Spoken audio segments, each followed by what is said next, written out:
किसी ने बड़े कमाल की बात कही है कि आवाज़ ऊंची हो तो कुछ लोग सुनते हैं, लेकिन अगर बात ऊंची हो तो बहुत से लोग सुनते हैं। हेलो दोस्तों, आज मैं आपको एक छोटी सी कहानी सुनाने जा रहा हूँ। जिसने ये कहानी लिखी है वो लिखते हैं कि मैं एक शहर से दूसरे शहर में जाकर जॉब कर रहा था, लेकिन जब कभी भी अपने होम टाउन आता तो अपने दोस्तों से मिलना नहीं भूलता था।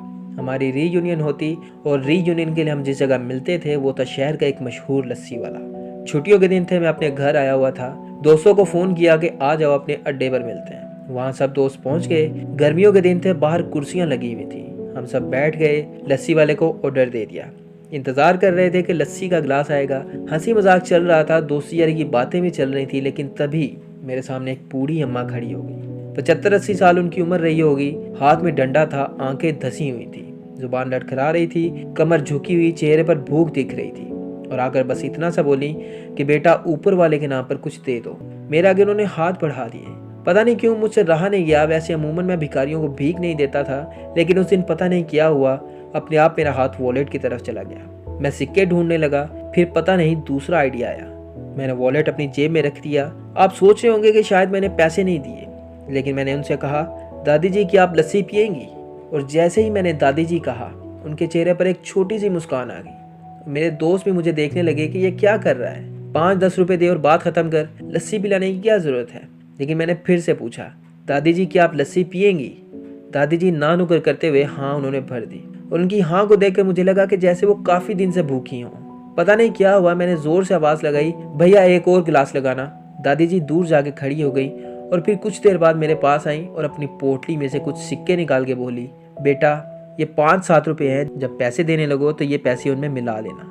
मेरा चेहरा जर्द हो गया। मुझे लगा जैसे मैं सुन्न हो गया। वो अम्मा मुझे पैसे देने की बात कर रही थी।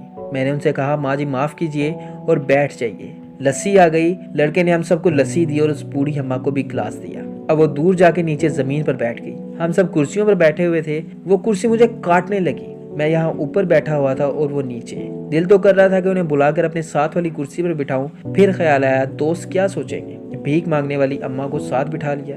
लेकिन फिर दूसरा ख्याल आया। मैं फौरन अपनी कुर्सी से उठा और उनके पास जाकर नीचे जमीन पर बैठ गया। दोस्त देख रहे थे कि ये क्या हरकत कर रहा है। तभी वो लस्सी वाला था, उसने आवाज लगाई, भैया ये 2 कुर्सियां आपके लिए हैं। लड़का 2 कुर्सियां लेकर आया। हम दोनों उस पर बैठ गए। मैंने लस्सी वाले की तरफ देखा तो उसने बोला, सर थैंक्स मत कहिएगा, मेरी दुकान में ग्राहक तो हमेशा आते हैं, मगर इंसान कभी कभार आते। आज आपने ये सब करके मेरी आंखें खोल दी। अब से मैं कोशिश करूंगा कि मेरी दुकान के आसपास कोई भी नजर आए तो मैं उसे लस्सी जरूर पिलाऊं। ये छोटी सी कहानी लाइफ में बहुत बड़ी बात सिखाती है। अब आप सोच रहे होंगे कि ये तो एक मामूली सी कहानी है, शायद आप सभी के साथ कभी ना कभी ऐसा हुआ भी हो, लेकिन ये कहानी हमें सिखाती है कि मदद करते जाओ, मुस्कान बांटते जाओ। अगर ऊपर वाले ने आपको इस काबिल बनाया है कि आप किसी की मदद कर सको तो पीछे मत हटिएगा। कई लोग कहते हैं कि भिखारियों को भीख नहीं देनी चाहिए। ठीक है, पैसा मत दीजिए, मगर आपको आसपास अगर कोई गरीब आदमी नजर आए तो उसे खाना जरूर खिलाइए। वो कहते हैं ना कि कब ऊपर वाला आपको किसी का ऊपर वाला बनाकर भेज दे, ये आपको भी नहीं पता। यकीन मानिए पैसा कमाना बहुत आसान है, मगर लोगों की दुआएं कमाना बहुत मुश्किल। इसलिए कोशिश करिए जहां दुआएं कमाने का मौका मिले वहां पीछे मत हटिए। इसी के साथ दीजिए इजाजत। अपना और अपने आसपास के लोगों का ढेर सारा ख्याल रखिएगा। मिलते हैं अपनी अगली वीडियो में।